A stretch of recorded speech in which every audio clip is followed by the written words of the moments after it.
मरीज सेवा में कई शिकायतों को लेकर इस्लामपुर सब डिस्ट्रिक्ट हॉस्पिटल के सुपरिटेंडेंट के कमरे में तनाव उत्पन्न हो गया। भाजपा नेता कार्यकर्ता का एक समूह सोमवार दोपहर इस्लामपुर सब डिस्ट्रिक्ट हॉस्पिटल पहुंचे।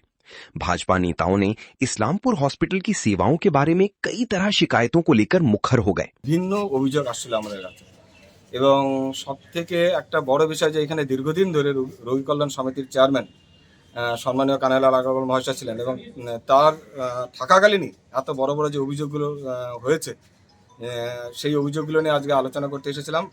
দেখুন, এখানটায় যেরকম একটা প্রশ্ন ছিল যে ডেপুটি সুপারের যে পদটি থাকে সেটা কিন্তু সাব ডিভিশন লেভেলে এরকম হসপিটালে কোনোদিন এই পদটা থাকে না, কিন্তু তা সত্ত্বেও 2011 থেকে 2026 অবধি আব্দুল মহাসিন নামে এক ব্যক্তি যিনি দীর্ঘদিন ধরে এই পদে রয়েছেন। এই পদটি সাধারণত মেডিকেল কলেজের জন্য হয় এবং ইনার নামে দীর্ঘদিন ধরে এই হসপিটালে বড় বড় অভিযোগ রয়েছে, যে বিভিন্ন জিনিসে অভিযোগ রয়েছে।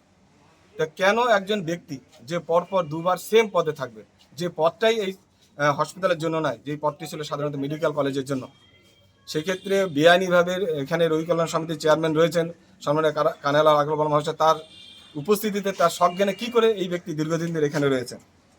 তারপরে হচ্ছে 133টি কর্মচারী নিয়োগ করার একটা গাইডলাইন রয়েছে সুপার স্পেশালিটি হসপিটালে। সেখানে দেখা যাচ্ছে 230 জন কর্মচারী রয়েছে এবং যারা এই সমস্ত পার্টির তৃণমূলের নেতাদের কথা মতো যারা চাকরি করে সুপার স্পেশালিটি হসপিটালে, তারাই বিভিন্ন দুর্নীতিতে যুক্ত রয়েছে। তারা হসপিটালে কোনো ডিউটি করে না, তারা শুধু সই করে। এবং দেখবেন গত 2 দিন আগে একটা ভিডিও পোস্ট হয়েছিল, সেখানটায় দেখা যাচ্ছে যে সেখানে হোয়াইটনার মেরে যে কাজ করছে তার ডিউটির যেখানে অ্যাটেন্ডেন্স রোস্টারে সেখানে হোয়াইটনার মারা আছে এবং যে করেনি সে ব্যাকডেটে সই করে দিয়ে যাচ্ছে। এরকম বিভিন্ন অভিযোগ। এছাড়া ধরুন সুপার স্পেশালিটি হসপিটালে যে সমস্ত রুগীরা আসেন তাদেরকে ভুল বুঝিয়ে নার্সিংহোমে পাঠিয়ে দেওয়া হচ্ছে এবং রুগীদেরকে ডাক্তার না থাকা সত্ত্বেও তারাই ডিসচার্জ করে দিয়েছে। এই যে বড় বড় অভিযোগগুলো রয়েছে সেই অভিযোগগুলো নিয়ে আজকে আলোচনা করতে এসেছিলাম। দেখুন, যাদের নামে অভিযোগ রয়েছে যেরকম আব্দুল মহাসিন, এমডি মুরতাজ আলী, আহসান আলী, মিরাজ, আনজারুল হক, এই যে যারা রয়েছে এরা কিন্তু এই ইসলামপুরকে ধ্বংস করার জন্য এরাই যথেষ্ট। এরা কিন্তু সাধারণ মানুষের উন্নতি করতে দেবে না, ইসলামপুরের উন্নতি করতে দেবে না। যতদিন এই কমিটি, এই লোকজন এই সমস্ত হসপিটালে থাকবে সাধারণ মানুষের ক্ষতি হয়ে থাকবে। এরকম কিছুদিন পর পর রুগী মৃত্যুর ঘটনা কিন্তু আপনারা শুনতে পারবেন। শুধুমাত্র এই বেআইনি এবং বিভিন্ন দুর্নীতিমূলক কাজের জন্য আজকে ইসলামপুর হসপিটালে কিংবা সুপার স্পেশালিটি হসপিটাল এদের জন্য বিভিন্ন দুর্ঘটনাগুলো কিন্তু ঘটে থাকে। দেখুন, প্রথমে রুগীদের সঙ্গে সেক্সুয়াল অ্যাক্টিভিটির পরিষ্কার একটা অভিযোগ রয়েছে। যে সমস্ত কর্মচারীরা কাজ করে তাদের বেতন থেকে তারা কাটমানি হিসাবে বেতন কিছুটা বেতন নিয়ে নেয় তারা। এছাড়া যে সমস্ত এরা দেখাচ্ছে তো এরা সুপার স্পেশালিটি হাসপাতালের কর্মী, কিন্তু এরা কিন্তু ডিউটি করে না, এরা কিন্তু ব্যাকডেটে যে কোনো দিন এসে সই করে নিয়ে যাচ্ছে। এদের নামে অভিযোগ আছে এরা রুগীদেরকে ভুল বুঝিয়ে বিভিন্ন নার্সিংহোমের সঙ্গে যোগাযোগ রেখে মোটা অঙ্কের টাকা খেলছে। এই ধরনের অভিযোগগুলো রয়েছে। এছাড়া আরেকটি বড় অভিযোগ যেটা বললাম যে ডেপুটি সুপারের যে পোস্টটি, যেটা এখানে দীর্ঘদিন ধরে রয়েছে, যেটা এই হসপিটালে থাকা ছিল না, সেই প্রশ্নগুলো করতে এসেছিলাম এবং এদেরকে যত তাড়াতাড়ি সময় ইসলামপুরের ভালোর জন্য এদেরকে কিন্তু এই পদ থেকে বরখাস্ত করতে হবে। দেখুন, সুপার এখনো আমার মনে হয় তার গায়ের থেকে এখনো তৃণমূলের ইসেটা যায়নি, গন্ধটা যায়নি। তিনি এখনো মনে করছেন যে তৃণমূলের সরকারে আমলে আছেন, তিনি দুর্নীতি বিভিন্ন জায়গায় হয়ে যাবেন, তো তাকে রক্ষা করার জন্য অনেক বড় বড় তৃণমূলের নেতারা আসবে। কিন্তু সে আজকে বুঝে গেছে যে না, এটা এখন বিজেপি সরকার এসেছে এবং আগামী দিনে তিনি কথা দিয়েছেন যে সমস্ত লোকের বিরুদ্ধে অভিযোগ তিনি তদন্ত করবেন। Islampur hospital, super speciality hospital, এই দুটো হসপিটালে কি মনে করছেন আপনারা, কি সিন্ডিকেট রাজ চলছে? অবশ্যই অবশ্যই। দেখুন, এই যে প্রথমে বলি যে 130 জনের জায়গায় 230 জন, কোথার থেকে আসলো এত? এই পার্টির যে লোকেরা, যে ক্যাডাররা যেখানে ঢুকে আছে, ঠিক আছে, কারা তারা, কে তাদের নিয়োগ করলো এবং তারা ডিউটি করছে না কেন? এবং নার্সিংহোমে এদের বর্তমান বেতন, যে এদের যে আয়, এরা একটা ডাক্তারের থেকে বেশি কিন্তু এদের এখন। এবং দেখুন, এই যে আমাদের সাব ডিভিশন হসপিটালের সামনে যে অ্যাম্বুলেন্স রয়েছে, সেখানটায় সেই অ্যাম্বুলেন্সগুলো কিন্তু দীর্ঘদিন ধরে মানে কোনো তাদের লাইসেন্স নেই, তাদের সিকিউরিটির কোনো গ্যারান্টি নেই, অনেক পুরনো হয়েছে।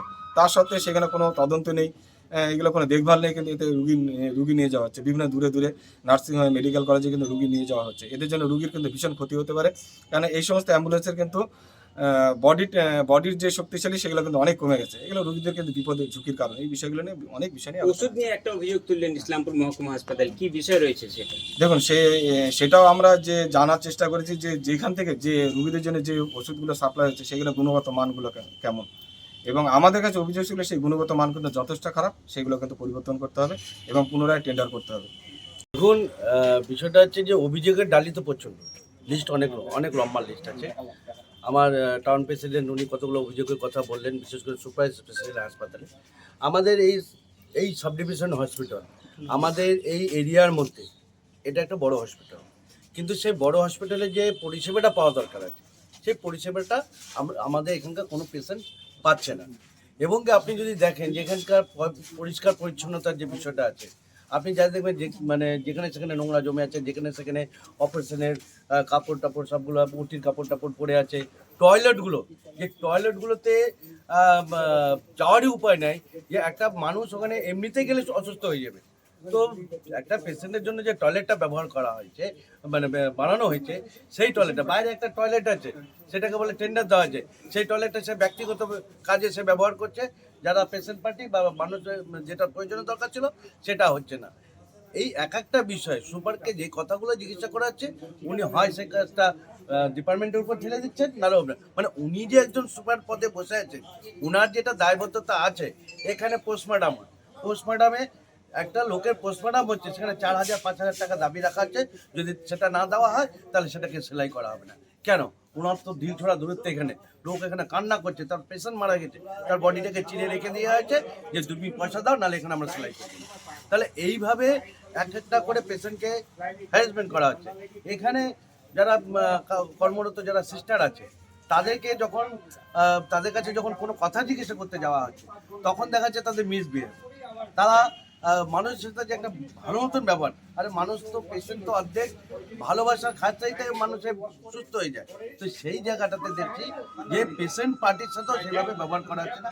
এই বিষয়গুলো এরকম আমরা জানিয়ে গেছিলাম, কিন্তু প্রত্যেকটা বিষয় দেখছি উনি সেই জিনিসটাকে হয় ডিপার্টমেন্টের উপরে, নয় রোগী কল্যাণ।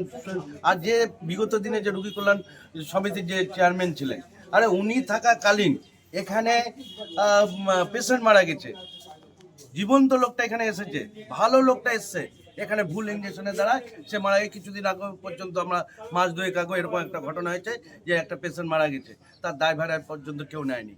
এখান থেকে এখানে এমনও ঘটনা হয়েছে যে সিস্টার ডাক্তারদের উপরে মারধর করা হয়েছে, কিন্তু তারা এখন অব্দি অ্যারেস্ট হয়নি। কেন?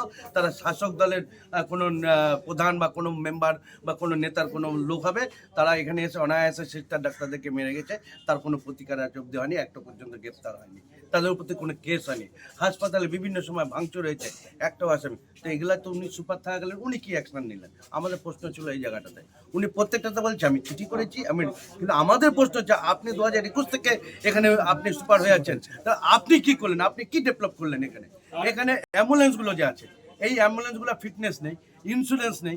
আপনারা জানেন যে কয়েক বছর আগে এই ইসলামপুর হাসপাতাল থেকে পেশেন্ট নিয়ে যাচ্ছিল অ্যাম্বুলেন্স করে, সেই অ্যাম্বুলেন্স অ্যাক্সিডেন্ট হয়ে ওখানেও দুজন মারা গেছিলো, পেশেন্ট নিয়ে যায়, আপনারা সকলেই জানেন। তাহলে এইখানে যে যতগুলো 26টার মতো অ্যাম্বুলেন্স আছে, তার মধ্যে বেশিরভাগ অ্যাম্বুলেন্সেরই কিন্তু না পেপারস আছে ঠিক মতো, না ইন্স্যুরেন্স আছে, না বডি ফিটনেস আছে, না ধোয়া পারমিট আছে, কিচ্ছু নেই, কিন্তু এখানে অনায়াসে চলছে। তাহলে আমার কথা হচ্ছে এখানে এই হাসপাতাল চত্বরটা কার আন্ডারে আছে? সুপারের আন্ডারে আছে।